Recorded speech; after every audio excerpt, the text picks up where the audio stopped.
सरकारी लगानीका अधिकांश उद्योग चुस्त दुरुस्त छैनन्। कतिपय उद्योग बन्द भएको 2 दशक नाघिसक्यो भने कतिपय रुग्ण छन्। ती उद्योगका मसिन तथा उपकरण खिया लागेर प्रयोगमा ल्याउनै नसक्ने भइसकेका छन्। तर सरकारले त्यस्ता उद्योग सञ्चालनमा ल्याउने घोषणा गर्न भने छोडेको छैन। राजनीतिक तहमा घोषणा गर्ने होडबाजी नै छ। जेठ 15 गते आगामी आर्थिक वर्षको बजेट सार्वजनिक गर्ने क्रममा अर्थमन्त्री जनार्दन शर्माले सरकारी स्वामित्वका 9वटा रुग्ण तथा बन्द अवस्थामा रहेका उद्योग सञ्चालनमा ल्याउने घोषणा गरे। त्यसको एक सातापछि उनी वीरगञ्ज पुगे। त्यहाँ उनले बन्द अवस्थामा रहेका वीरगञ्ज चिनी कारखाना र कृषि औजार कारखानाको अवलोकन गरे।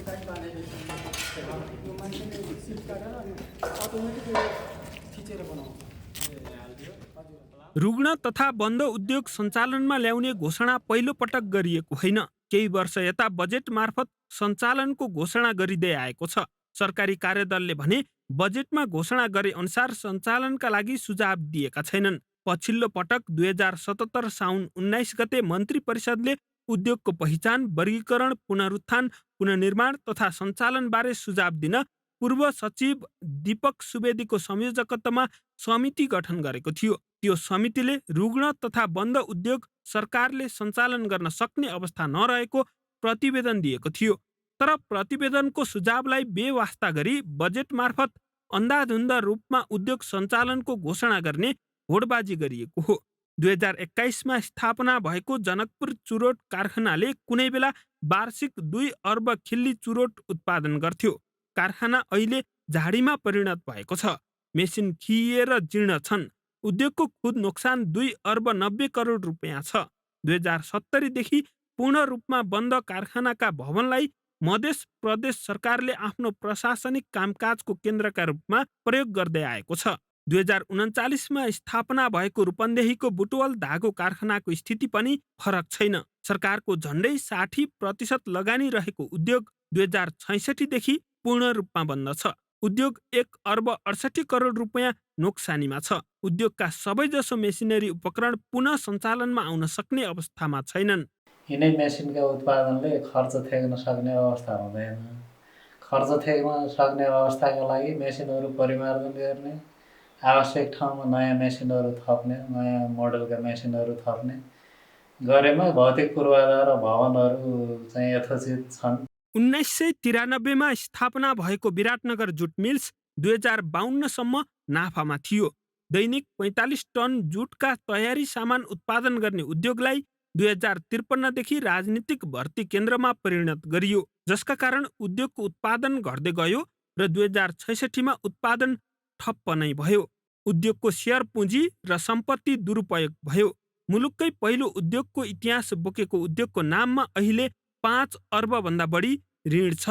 2024मा स्थापित वीरगञ्ज स्थित कृषि औजार कारखाना राजनीतिक भर्ती केन्द्र बनाइएकैले 2059 देखि पूर्ण रूपमा बन्द छ। हेटौँडा कपडा उद्योग बन्द भएको 22 वर्ष नागिसकेको छ।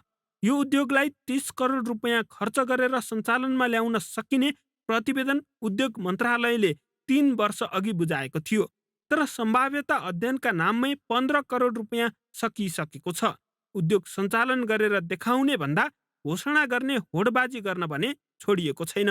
यसपालिको बजेटमा सार्वजनिक पद धारण गर्ने व्यक्तिले यो उद्योगबाट उत्पादित कपडा प्रयोग गर्नुपर्ने भनिएको छ, जबकि समय अनुकूलका मेसिनरी जडान गर्न नसकेकाले तथा दलका कार्यकर्ताको जागिर खाने थलो बनाइएका कारण बन्द उद्योग अब सञ्चालनमा आउँछ भनेर विश्वास गर्ने आधार नै छैन। अन्तर्राष्ट्रिय हिसाबले नै विज्ञहरूलाई चाहिँ लिएर आएर यहाँ भएका नेपालमा पनि चाहिँ थुप्रै छन् कपडा व्यवसायीहरू, कपडा उद्योगीहरू छन्। उहाँहरूसँग पनि चाहिँ सल्लाह गरेर सबै निजी क्षेत्रलाई पनि त्यसमा समावेश गरेर चलाउँदाखेरि यतिको पूर्वाधार भएको कुराहरूलाई अलिअलि चाहिँ थपथाप गर्नु पर्ला। केही चाहिँ मेसिनहरू चाहिँ यहाँ चेन्ज गर्नु पर्ला, हैन, परिवर्तन गर्नु पर्ला।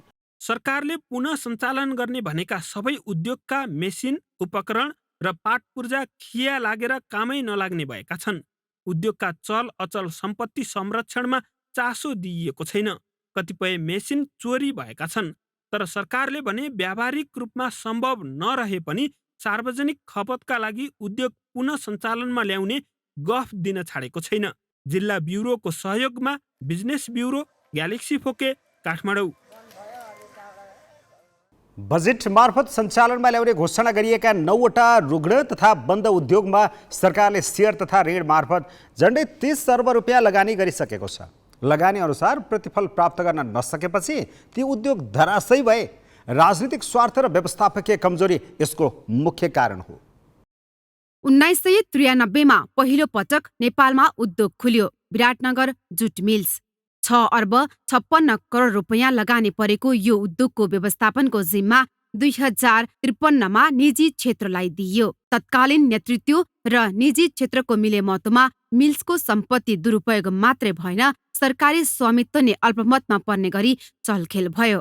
2055 मा उद्योग बन्द भयो। उद्योग पुनः सञ्चालनमा ल्याइएको भनिए पनि सरकारी स्वामित्व फिर्ता ल्याउन सकिएको छैन। 2021 मा कम्पनी ऐन आएपछि सरकारी लगानीमा थुप्रै उद्योग खुले। त्यही वर्ष खुलेको जनकपुर चुरोट कारखानाले 46 वर्ष एकाधिकार जमायो।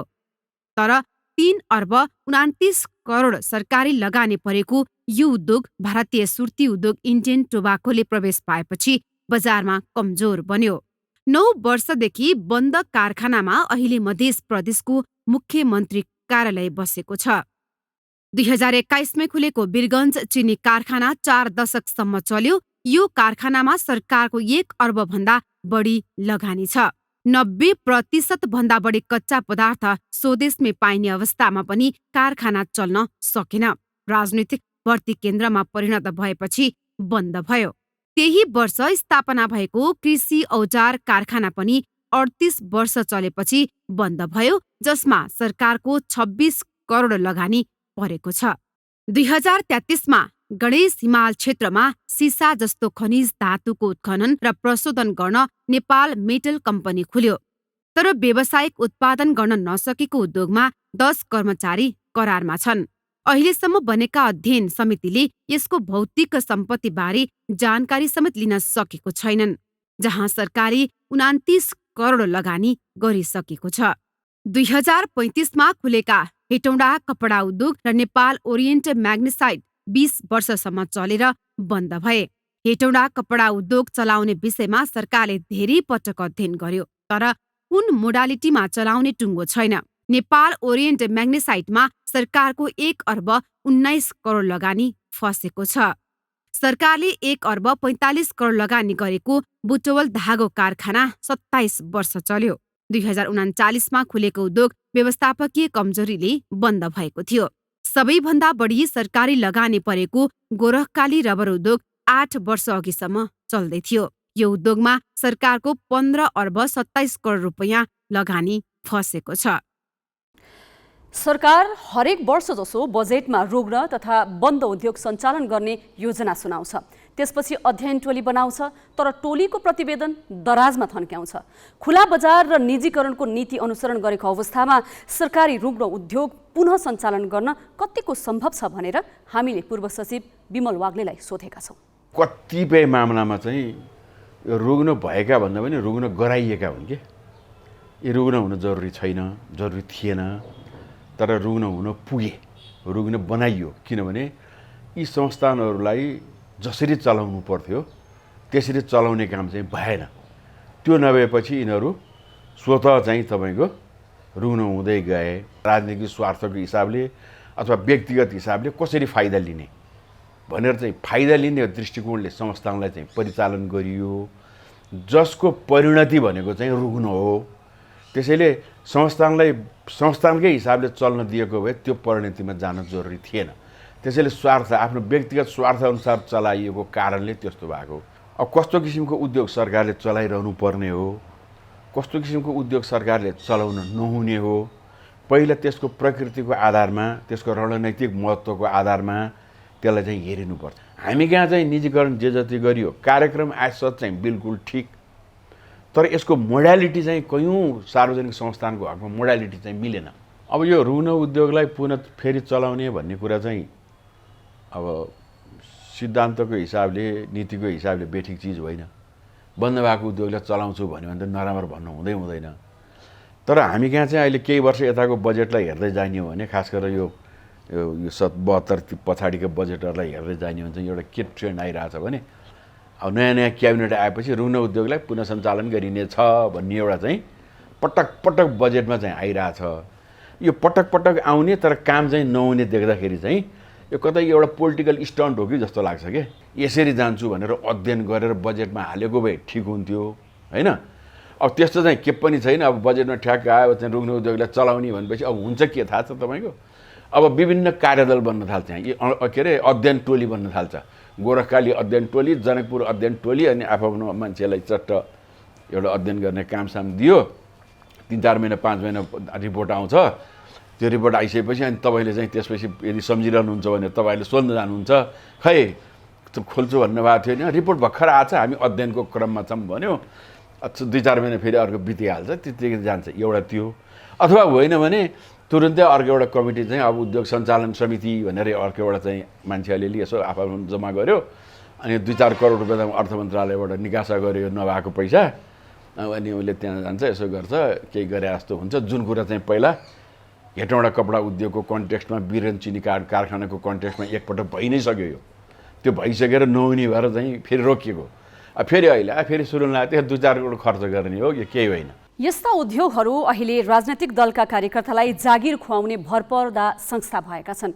विश्व औद्योगिकरणको शिखरमा पुगिसक्दा हामी कहाँ भएका रहर लाग्दा उद्योगहरू कसरी धुलिसात भए भनेर समीक्षा मात्रै गर्ने हो भने तस्बिर प्रष्ट देखिन्छ। राजनैतिक दलका अभिष्ट पूरा गर्ने थलो बनाइदा यी उद्योगहरू उठ्नै नसक्ने गरी थला परेका छन्। पुनर्स्थापना गरियो भने पनि पुरानै नियति नदोहोरिएला भनेर ढुक्क हुने अवस्था नै छैन।